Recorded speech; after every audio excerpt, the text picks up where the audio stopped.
विद्यार्थी मित्रांनो, आत्तापर्यंत आपण नॉट फॉर प्रॉफिट कन्सर्टचे प्रॉब्लेम पाहिलेत.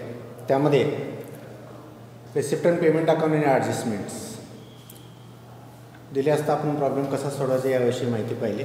आज आपण ओपनिंग बॅलन्स शीट दिली असेल, रिसिप्ट अँड पेमेंट अकाउंट दिलं असेल आणि ॲडजस्टमेंट पण दिली असतील तर कसा प्रॉब्लेम सॉल्व करायचा, ओपनिंग बॅलन्सेस कशी घ्यायची, कुठे घ्यायची, किती प्रमाणात घ्यायची, एकच पेड घ्यायचं का दोन्ही पेड घ्यायची याविषयी आपण माहिती पाहणार आहोत.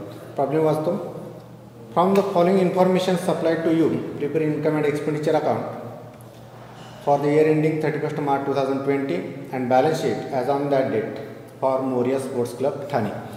मोरिया स्पोर्ट्स क्लब ठाणे यांचं आपल्याला ओपनिंग बॅलन्स शीट आणि रिसिप्ट अँड पेमेंट अकाउंट दिलेलं आहे आणि ॲडजस्टमेंटसुद्धा दिलेले आहेत. त्यानुसार आपल्याला इन्कम अँड एक्सपेंडिचर अकाउंट आणि क्लोजिंग बॅलन्स शीट तयार करायचे. तर या ठिकाणी बघा, ओपनिंग बॅलन्स शीटमध्ये लायबिलिटीज साईडला कॅपिटल फंड, बँक ओव्हरड्राफ्ट आणि आउटस्टँडिंग सॅलरी हे 3 बॅलन्सेस दिलेले आहेत. तर लायबिलिटीज ओपनिंग बॅलन्स शीटमध्ये लायबिलिटी साईडला जे बॅलन्सेस दिलेले आहेत ते रिसिप्ट अँड पेमेंट साईड, पेमेंटमध्ये अमाऊंट आलेत का त्या बघायचं. जर का त्या अमाऊंट आलेले असतील, पूर्ण अमाऊंट आले, मग लायबिलिटीज म्हणजे देणं आणि पेमेंट साईडला म्हणजे दिलेली रक्कम. मग हे देणं जर का पेमेंट साईडला दिलेलं असेल, पूर्ण दिलं असेल तर त्याचा पुढं कुठलाही इफेक्ट येणार नाही. फॉर एक्झाम्पल बँक लोन जर का लायबिलिटी साईडला 2000 दाखवलेलं असेल आणि इकडे पेमेंटलाही बँक लोन 2000 दिलं असेल, याचा अर्थ काय की देणं 2000 होतं ते दिलेलं आहे. त्याचा पुढं कुठेही म्हणजे इन्कम अँड एक्सपेंडिचर अकाउंटला किंवा बॅलन्स शीटला पुढे इफेक्ट येणार नाही.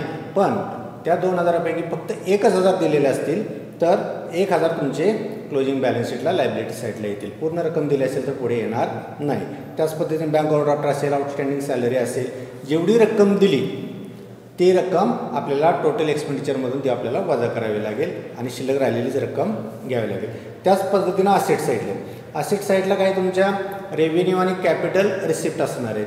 त्याही तुमच्याकडे इन्कमला आलेत का त्या बघावं लागतील तुम्हाला. जर का रिसिप्ट साईडला ते अमाऊंट आलेले असतील तर तुम्हाला काय करावं लागणार आहे, त्या रक्कम जर का पार्टले असेल तर तेवढीच रक्कम घ्यावी लागेल, पूर्ण रक्कम असेल तर ती वजा करून घ्यावी लागेल. थोडक्यात काय, आउटस्टँडिंग असेल, चालू वर्षाचं आउटस्टँडिंग आपण ॲड करतो तर पाठीमागल्या वर्षाचं आपल्याला काय करावं लागणार आहे, लेस करावं लागणार. आणि प्रिपेड चालू वर्षाचं जर का आपण लेस करत असेल तर पाठीमागल्या वर्षाचं प्रिव्हियस इयर्स आपल्याला ते ॲड करावं लागणार. अशा पद्धतीने आपल्याला इफेक्ट द्यावा लागणार. ठीक आहे, आता आपण ओपनिंग बॅलन्स शीट बघूया. ओपनिंग बॅलन्स शीटमध्ये ज्यावरती म्हणजे आउटस्टँडिंग प्रिपेड असेल त्या अमाऊंट तसेच ठेवूया आपण किंवा पोस्टिंग करूया आणि त्यानंतर कसा इफेक्ट दिला जातो ते पाहूया. बघा, लायबिलिटी साईडला कॅपिटल फंड. तर ओपनिंग बॅलन्स शीट तयार करण्यापाठीमागचा उद्देशच आहे की आपल्याला कॅपिटल फंडची रक्कम माहीत व्हावी की जेणेकरून आपण ती क्लोजिंग बॅलन्स शीटला घेऊ. तर ओपनिंग कॅपिटल फंड तुम्हाला दिलेला आहे 64,500. लायबिलिटी साईडला येणार कॉलममध्ये कॅपिटल फंड 64,500.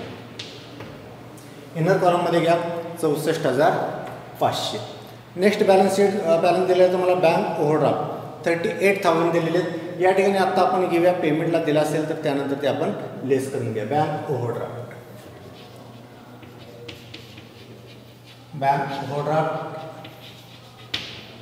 38,000. इनर कॉलममध्ये घ्या जसे ॲडजस्टमेंट सांगेल किंवा पेमेंटला रक्कम दिली असेल तर त्यानुसार आपण इफेक्ट द्या. नेक्स्ट जो बॅलन्सेस दिले आउटस्टँडिंग सॅलरी 4,000 दिलेले आहेत. घ्या इथे आउटस्टँडिंग सॅलरी 4,000 इनर कॉलममध्ये. लायबिलिटी साईडचे बॅलन्सेसचं पोस्टिंग केलेलं आहे आपण. आता असेट साईडचं बघा, मशिनरी हे असेट आहे, असेटला घ्या मशिनरी.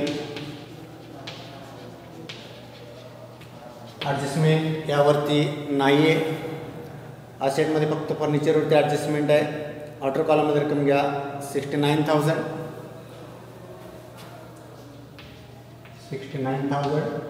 देन नेक्स्ट बॅलन्स दिलेला आहे आउटस्टँडिंग सबस्क्रिप्शन दिलेले आहेत 8,000 सबस्क्रिप्शन आहेत.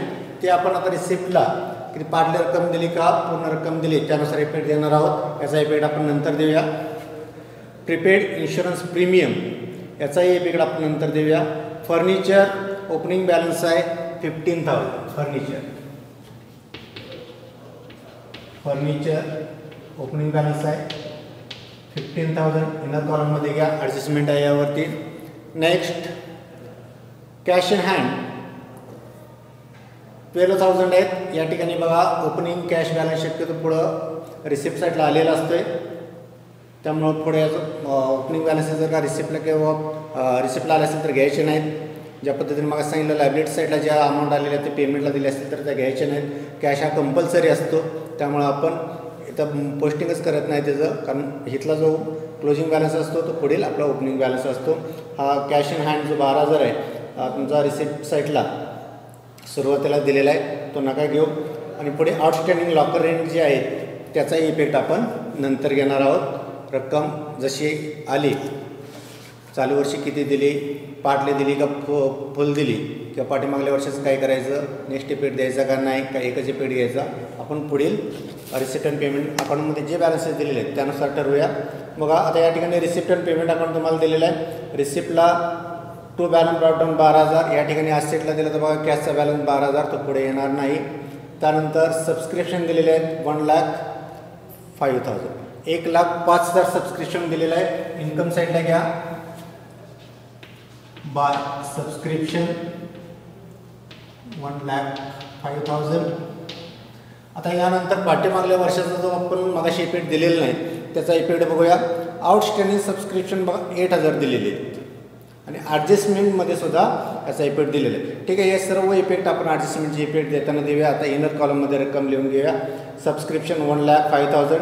Then to entrance fees capitalise दिलेले आहेत 9,300. एंट्रान्स फीज रेव्हेन्यू आणि कॅपिटलाइज दोन्ही पद्धतीचं असू शकतं. त्यामध्ये जसं तुम्हाला प्रॉब्लेम सांगितलं, रेव्हेन्यू असेल तर इन्कमला घ्यायचं आणि कॅपिटलाइज असेल तर कॅपिटल फंडमध्ये ते रक्कम ॲड करायची. Add entrance fees 9,300. Then next balance जो दिलेला आहे लॉकर रेंट दिलेला आहे 1,500. इन्कम आहे, इन्कमला घ्या, त्यावरती ॲडजस्टमेंट आहे, इनर कॉलममध्ये घ्या बाय लॉकर रेंट 1,500. नेक्स्ट पुढील जो बॅलन्स दिलेला आहे टू डोनेशन कॅपिटलाइज सांगितलेलं आहे 800. डायरेक्ट बॅलन्स शीटच्या लायबिलिटी साईडला घ्या, ॲड करा कॅपिटल ग्रुपमध्ये डोनेशन 800 रुपये डोनेशन दिलेले आहे. अशाच रीतीनं रिसिप्ट साईड तुमचे सर्व पोस्टिंग करून झालेले. आता पेमेंट साईडला बघा बाय बॅलन्स ब्रॉडडाऊन दिलेलं आहे पेमेंटला बँक ओव्हरड्राफ्ट 38,000. तर या ठिकाणी मग सांगितलं लायबिलिटी साईडला जे तुमची देणे आहेत ते जर का पेमेंटला दिलेले असतील तर त्या घ्यायच्या नाही. तर या ठिकाणी बँक ओव्हरड्राफ्ट 38,000 पेड केलेलं आहे, त्यामुळं इथं जे आपण देणं दाखवलं होतं ते पेड केलेलं आहे, त्याचा पुढला इफेक्ट येणार नाही. नेक्स्ट सॅलरी दिलेली आहे बघा 17,500. एक्सपेंडिचरला घ्या salary to salary as a opening balance शीटमध्ये अमाऊंट दिलेले आहेत. टोटल रक्कम इथं घेऊया, नंतर इफेक्ट घेऊया 17,500 17,500. नेक्स्ट बाय इन्शुरन्स प्रीमियम 11,000 दिलेले आहेत. इन्शुरन्स प्रीमियम 11,000, यावरती ॲडजस्टमेंट आहे, इनर कॉलममध्ये घ्या इन्शुरन्स प्रीमियम 11,000 इनर कॉलममध्ये घ्या. नेक्स्ट पुढील जो बॅलन्स दिलेला आहे इंटरेस्ट 1,400 दिलेला आहे, यावरती ॲडजस्टमेंट नाही, आउटर कॉलममध्ये घ्या. इंटरेस्ट 1,500 1,500 इंटरेस्ट दिलेले आहेत. आउटर कॉलम 1,400 1,400 दिलेले आहेत, आउटर कॉलममध्ये घ्या, ॲडजस्टमेंट नाही. नेक्स्ट रिप्लेसमेंट एक्सपेन्सेस दिलेले आहेत 4,200, यावरती ॲडजस्टमेंट नाही, आउटर कॉलममध्ये घ्या. टू रिप्लेसमेंट एक्सपेन्सेस 4,200 4,200 दिलेले आहेत. पुढील जो बॅलन्स दिलेला आहे बाय फर्निचर 30,000, चालू वर्षी तुम्ही फर्निचर खरेदी केलेलं आहे. ओपनिंग बॅलन्स तुम्हाला 15,000 दिलेलं आहे, चालू वर्षीचं पुन्हा 30,000चं खरेदी केलेलं आहे, त्यामध्ये ॲड करून घ्या. ॲड परचेस 30,000 बेरीज करून इनरलाच घ्या, ॲडजस्टमेंट आहे, याची टोटल येईल 45,000 50,000 बेरीज येईल. नेक्स्ट जो बॅलन्स दिलेला आहे बाय बॅलन्स कॅरीड डाऊन, त्यामध्ये कॅश इन हँड आणि कॅश ॲट बँक दोन्ही बॅलन्स दिलेले आहेत. पेमेंट रिसिप्ट अँड पेमेंटला जो बॅलन्स दिलेला असतो तो क्लोजिंग बॅलन्स शीटला आपण ॲसेट साईडला घेणार आहोत. कॅश 6,500 आणि cash at bank 20,000. Cash 6,500 cash at bank, cash in hand हा रोख शिल्लक आहे तुमच्याकडे एक कॅश आणि बँकेतील शिल्लक आहे 20,000. या पद्धतीनं रिसिप्ट अँड पेमेंट अकाउंटचं पोस्टिंग झालेलं आहे. ओपनिंग बॅलन्स शीटचं आपण काही बॅलन्स पोस्ट केलेले आहेत, काही ॲडजस्टमेंट आहेत, त्याचा आपण या ठिकाणी इफेक्ट देणार आहोत. आता बघा ॲडजस्टमेंटमध्ये पहिले ॲडजस्टमेंट दिलेलं आहे, सबस्क्रिप्शन रिसिव्ड इन्क्लूड ₹3,000 फॉर 2018-19. तर या ठिकाणी जे सबस्क्रिप्शन तुम्हाला दिलेलं आहे 1,05,000 त्यामध्ये 18-19 म्हणजे ओपनिंग बॅलन्स शीट म्हणजे पाठीमागल्या वर्षाचं किती इन्क्लूड केलेलं आहे त्यांनी 3,000 रुपये इन्क्लूड केलेले आहेत. आणि आपल्या ओपनिंग बॅलन्स शीटला रक्कम दिलेली आहे आउटस्टँडिंग सबस्क्रिप्शन 8,000 दिलेली आहे. त्या 8,000पैकी यामध्ये 3,000 इन्क्लूड झालेले आहेत म्हणजे ॲड झालेले, ते काय करावं लागतील आपल्याला लेस करावं लागतील. चालू वर्षाचं आउटस्टँडिंग असेल तर आपण ॲड करतो, पाठीमागल्या वर्षाचं आउटस्टँडिंग काय करावं लागणार आपल्याला लेस करावं लागणार. लेस करा, लेस प्रीपेड आउटस्टँडिंग आहे 3,000, शिल्लक राहील तुमची 1,02,000. आता बघा गेल्या वर्षीचं ओपनिंग बॅलन्स शीटमध्ये तुम्हाला आउटस्टँडिंग सबस्क्रिप्शन 8,000 दिलं होतं, त्यापैकी किती घेतलं आपण इथं 3,000 घेतले. अजून आपले किती शिल्लक राहिलेत 5,000 अजून आउटस्टँडिंग देणं आहे ते दिलेलं नाही. त्यामुळं चालू वर्षीसुद्धा आहे तसं ते आउटस्टँडिंग आपल्याला असेटला दाखवावं लागणार. 8,000पैकी 3,000 इथे पेड केलेले आहेत, अजून 5,000 शिल्लक राहिलेले आहेत. ॲसेट साईडला घ्या आउटस्टँडिंग सबस्क्रिप्शन कंसामध्ये प्रिव्हियसली पाठीमागल्या वर्षाचा ये 5,000. समजा या ॲडजस्टमेंटचा इफेक्ट ओपनिंग बॅलन्स शीटमध्ये 8,000 दिलेले आहेत, परंतु ते ॲडजस्टमेंटमध्ये सांगत असताना त्यापैकी 3,000 फक्त चालू वर्षामध्ये ते ॲड झालेले आहे, बाकीचे 5,000 अजून दिलेले नाही. त्यामुळे आपण 3,000 वजा केले, 1,02,000 बॅलन्स आला आणि शिल्लक राहिलेले 5,000 आपण आहे तसे बॅलन्स शीटला घेतले. तर पुढे बघा काय सांगितले, and outstanding subscription for 2019-20 was ₹14,000. आणि चालू वर्षाचं आउटस्टँडिंग आहे, चालू वर्ष ड्यू बट नॉट रिसिव्ह म्हणजे येणार परंतु आलेलं नाही अशी जी रक्कम आहे ती 14 वर्षाची चालू वर्षाचं आउटस्टँडिंग आपण ॲड करणार. ॲड करायचं, ॲड आउटस्टँडिंग करंट इयरचा आहे 14,000, बेरीज आउटरला घ्या 1,16,000. चालू वर्षाची ॲडजस्टमेंटची आपल्याला दोन्ही पेड घ्यायची, 1,16,000 आउटरला आली, दुसरा पेड घ्या 14,000चा बॅलन्स शीटच्या असेट साईडला. आउटस्टँडिंग सबस्क्रिप्शन करंट इयरचं आहे हे 14,000. 14,000 पहिल्या ॲडजस्टमेंटचं आपण पेड दिलेलं आहे. नेक्स्ट बघा पुढील adjustment, on 31 March 2020 prepaid insurance ₹2,500. आता 31/3/2020 चालू वर्षाचं प्रीपेड 2,500 दिले. त्याच्या अगोदर ओपनिंग बॅलन्स शीटमध्ये असेट साईडला प्रीपेड इन्शुरन्स तुमचे 2,000 दिलेले आहेत. प्रीपेड इन्शुरन्स म्हणजे तुमचं ड्यू बट नॉट पेड म्हणजे आउटस्टँडिंग. आणि पुढल्या वर्षाचं जर का आपण याच वर्षी ॲडव्हान्समध्ये जर का रक्कम घेतली असेल तर ते प्रीपेड असणार आहे. मग प्रीपेड आपण लेस करतो, चालू वर्षाचं प्रीपेड लेस करतो, पाठीमागल्या वर्षाचं काय करावं लागेल आपल्याला ॲड करावं लागेल. आता पाठीमागल्या वर्षाचं प्रीपेड आहे 2,000, इन्शुरन्समध्ये आपल्याला ॲड करावं लागतील. ॲड प्रिव्हियस प्रीपेड 2,000 आहे, ॲड करा, टोटल येईल तुमची 13,000. 13,000 तुमची टोटल येईल. आणि त्यानंतर ओपनिंग बॅलन्स शीटचा एकच पेड देतो. आणि त्यानंतर आता ॲडजस्टमेंटमध्ये तुम्हाला सांगितले ऑन 31 मार्च 2020 चालू वर्षाचं जे प्रीपेड आहे ते 2,500 रुपये तुम्हाला दिलेले आहेत. चालू वर्षाचं प्रीपेड आपल्याला काय करावं लागेल लेस करावे. लेस करंट इयर प्रीपेड 2,500 वजाबाकी करून आउटरला रक्कम येईल तुमची 10,500. चालू वर्षाचा प्रीपेडचा दुसरा पेड आपल्याला द्यावा लागेल. बॅलन्स शीटच्या असेट साईडला येईल प्रीपेड इन्शुरन्स.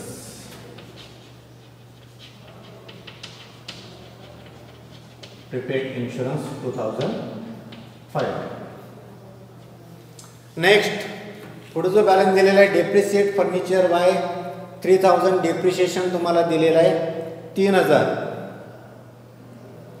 डेप्रिशिएशन तुम्हाला 3,000 दिलेलं आहे. बघा फर्निचर यावरती ओपनिंग बॅलन्स 15,000, चालू वर्षाचं 30,000 अशी टोटल, त्यामधून लेस डेप्रिशिएशन 3,000. आउटर कॉलममध्ये रक्कम येईल तुमची 42,000. 42,000 फर्निचरची तुमचे टोटल येईल. आणि त्याचा दुसरा इफेक्ट डेप्रिशिएशनचा येईल इन्कम अँड एक्सपेंडिचर साईडला to depreciation on furniture 3000. Next पुढली ॲडजस्टमेंट आहे locker rent outstanding for 2019-20 is 400. तर लॉकर रेंट जे दिलेले आहेत त्या लॉकर रेंटमध्ये बघा या ठिकाणी ओपनिंग बॅलन्स शीटला लॉकर रेंट दिलेले आहेत बघा 500 रुपये तुमचे आउटस्टँडिंग आहे. मग पाठीमागल्या वर्षाचं आउटस्टँडिंग आपल्याला काय करावं लागणार आहे ॲड करावं लागणार. मग चालू वर्षाचं आपण ॲड करतो तर पाठीमागल्या वर्षाचं काय करावं लागणार लेस करावं लागणार. लेस आउटस्टँडिंग कंसामध्ये घ्या प्रिव्हियस 500 रुपये वजाबाकी करून इनर कॉलमलाच घ्या 1000 पाठीमागल्या वर्षाचं एकच रिपीट द्यायचं आणि चालू वर्षी काय सांगितलेले चालू वर्षाचं आउटस्टँडिंग तुम्हाला 400 रुपये दिले. चालू वर्षाचं आउटस्टँडिंग आपल्याला ॲड करावं लागेल. ॲड आउटस्टँडिंग 400 बेस आउटरला घ्या 1400 आणि त्याचा दुसरा रिपीट बॅलन्स शीट 400 साईडला येईल. आउटस्टँडिंग लॉकर रेंट 400 आणि त्यानंतर एक ॲडजस्टमेंट राहिले. आता या ठिकाणी ओपनिंग बॅलन्स शीटमध्ये सर्व ॲडजस्टमेंटचे किंवा दिलेले बॅलन्स आहे त्याचे रिपीट दिलेत का बघा. कॅपिटल फंड जे आहे 64,500 तो आहे तसा आपण लायबिलिटी साईडला घेतला. त्यानंतर बँक ओव्हरड्राफ्ट 38,000 दिलेले आहेत. पेमेंटला तुमचे 38,000 पेड केलेले आहेत त्यामुळे ती रक्कम आपण लेस करून घेतली त्याची रक्कम ऑर्डरला येणार नाही. पण आउटस्टँडिंग सॅलरी 4,000 दिलेले आहेत आणि चालू वर्षी आउटस्टँडिंग सॅलरी तुमचे 17,500 म्हणजे पाठीमागल्या वर्षाचं देणं 4,000 आहे. हे 4,000 पाठीमागल्या वर्षाचं आहे. चालू वर्षी किती पेड केले तुम्ही सॅलरी 17,500 तर पाठीमागल्या वर्षाचं जर का लेस केले असते तर चालू वर्षात तुमचा खर्च लेस प्रिव्हियस आउटस्टँडिंग आहे 4,000 वजाबाकी केली तर आपल्याला येतील 13,500 4,500. म्हणजे ओपनिंग बॅलन्स शीटमध्ये पेड बरोबर दिले का आपण कॅपिटल फंड आहे तशी लायबिलिटी साईडला आली. बँक ओव्हरड्राफ्ट पेड केलेले आहे ते रक्कम पेड केल्यामुळं या ठिकाणी ती रक्कम पुढे येणार नाही. आउटस्टँडिंग सॅलरी 17,500 दिलेली आहेत त्यापैकी पाठीमागल्या वर्षात 4,000 आहे ते वजाबाकी करून आपण आउटरला रक्कम घेतली 13,500. लायबिलिटी साईडचे सर्व बॅलन्सेस पुढे संपलेले आहेत. असेटला बघा मशिनरीचा बॅलन्स आपण घेतलेला आउटर कॉलममध्ये. आउटस्टँडिंग सबस्क्रिप्शनचा पेड दिला आहे आपण पाठीमागल्या वर्षात 3,000 वजा केले शिल्लक राहिलेली रक्कम आपण असेटला घेतली. त्यानंतर प्रिपेड इन्शुरन्स 2,000 पाठीमागल्या वर्षाचं 2,000 आपण ॲड केलेले आहेत प्रिपेड असल्यामुळं. त्यानंतर पुढला फर्निचर आहे तसं आपण 15,000 घेतलेले आहेत. Cash in hand 12,000 opening balance आहे त्यामुळे पुढे घेतलेलं नाही आपण. आउटस्टँडिंग लॉकर रेंट 500 रुपये ते सुद्धा आपण आउटस्टँडिंग इथे लेस करून घेतलेलं आहे. ॲडजस्टमेंटचे पीठ आपण दिलेले आहेत. आता हे सर्व पोस्टिंग झाल्यानंतर आपल्याला काय करावं लागेल अगोदर income and expenditure account close करावं लागेल. अकाउंट क्लोज करत असताना वरती सिंगल लाईन खाली डबल लाईन त्यानंतर इन्कम आणि एक्सपेंडिचर दोन्हीचे आपल्याला टोटल करावायचे आहे. इन्कम साईडला बघा दोन अमाऊंट आहेत 1,16,000 आणि 1,400 म्हणजे 1,16,000 आणि 1,400 असे इन्कमचे अमाऊंट आहेत आणि एक्सपेंडिचरला आहेत 13,500 अमाऊंट आहेत. त्यानंतर 10,500 1,400 आहे 4,200 आणि 3,000 1 2 3 4 5 अमाऊंट तुमच्या एक्सपेंडिचरला आले आहेत आणि 2च अमाऊंट तुमच्या इन्कमला आलेले. आता दोन्हीची आपण टोटल करूया. दोन्हीची अगोदर इन्कमची जर का टोटल केली तर ही टोटल आपण सेपरेट लिहून घ्या बघा. एक्सपेंडिचर आणि इन्कमची टोटल इन्कमची टोटल तुमची 1,17,400 इन्कम साईडला लिहून घ्या 1,17,400 आणि एक्सपेंडिचरची टोटल करा. एक्सपेंडिचरची टोटल किती आहे बघा 13 23 24 24 आणि 4 28 31 32,600 तुमची एक्सपेंडिचरची टोटल येते 32,600 बघा. 32,600 एक्सपेंडिचर आणि इन्कमचे 1,17,400 या दोन्ही अमाऊंट जर का कंपॅरिझन केली तुलना केली तर 1,17,400 ही टोटल जी असते जी टोटल जी असते दोन्ही बाजूला घ्यायची 1,17,400 ही टोटल दोन्ही बाजूला घ्या 1,17,400 आणि त्यातून बॅलन्सिंग फिगर आपल्याला काढायचे आहे. 1,17,400 मधून एक्सपेंडिचर टोटल तुमचे 32,600 ही रक्कम जर का वजा केली तर बॅलन्सिंग फिगर येईल तुमचे बघा 1,17,400 मधून तुमचे 32,600 वजा करा आणि बॅलन्सिंग फिगर येईल तुमची 84,800 84,800 हे तुमचे बॅलन्सिंग फिगर येईल. When income is excess over than expenditure is called as surplus and expenditure is excess over than income is called as deficit. जर का इन्कमची टोटल तुमची जास्त असेल तर बॅलन्सिंग फिगरला नाव येईल तुमचं सरप्लस आणि एक्सपेंडिचरची टोटल जास्त असेल तर डेफिसिट. या ठिकाणी इन्कमची टोटल जास्त आहे त्यामुळे याला नाव येणार आहे सरप्लस किंवा याला आपण असे म्हणू शकतो एक्सेस इन्कम ओव्हर एक्सपेंडिचर. हा 84,800. तर सरप्लस जर का आला असेल तर ती रक्कम आपण कॅपिटल फंडमध्ये ॲड करावायची आहे. जर का डेफिसिट आला तर कॅपिटल फंडमधून ती रक्कम आपल्याला लेस करावायची असते. या ठिकाणी आपली सरप्लस आलेले 84,800 कॅपिटल फंडमध्ये ॲड करा. ॲड सरप्लस 84,800 आणि या सर्वांची बेरीज करून आउटरला घ्यायची आहे बघा. 64,500, 9,300, 800 आणि 84,800 या सर्वांची जर का बेरीज केली तर त्याची आउटरला टोटल येईल तुमची 1,59,400 अशी टोटल येईल तुमचे 1,59,400.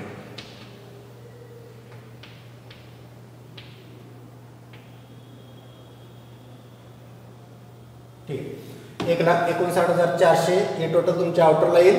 त्यानंतर ॲसेटची आपल्याला टोटल करायची आहे. ॲसेटची टोटल घ्या. ॲसेट साईडला बघा अमाऊंट बघा किती आहेत. मशिनरी तुमची 69,000 आहे. त्यानंतर फर्निचर 42,000 दिलेले आहेत. त्यानंतर आउटस्टँडिंग लॉकर रेंट 400 रुपये आहेत. प्रीपेड इन्शुरन्स तुमचे 2,500 दिलेले आहेत.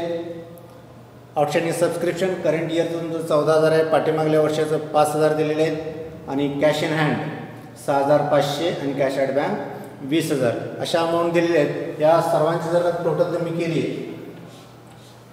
असेट साईड आणि लायबिलिटी साईड, या ठिकाणी लायबिलिटी साईडला एकच अमाऊंट आहे त्यामध्ये जी टोटल येईल 1,59,400 आणि असेटची जरी तुम्ही टोटल केली तर त्याची टोटल तुमची 1,59,400 एवढी येते. करा बेरीज करा आणि टॅली करून घ्या बघा. असेटची टोटली तुमची 1,59,400. जर का तुमची बॅलन्स शीट टॅली झाली तर तुमचा सर्व प्रॉब्लेम किंवा केलेलं पोस्टिंग हे तुमचं बरोबर असणार आहे. रिझल्ट तुमचा बरोबर असणार. जर का ट्रायल हे तुमची बॅलन्स शीट जर टॅली नाही झाली तर मात्र आपलं पोस्टिंग चुकलं, कॅल्क्युलेशन चुकलं असा त्याचा अर्थ होतो. ठीक आहे. यानंतर आपण पुढील पुढील प्रकरण ॲडमिशन ऑफ पार्टनरशिप फर्म हा टॉपिक सुरू करणार आहोत. शिल्लक राहिलेले प्रॉब्लेम आहे तुम्ही सोडवायचा प्रयत्न करा. जर का काही शंका असतील तर कॉल करा. तुमच्या शंकांचं निरसन करून दिलं जाईल. थँक्यू.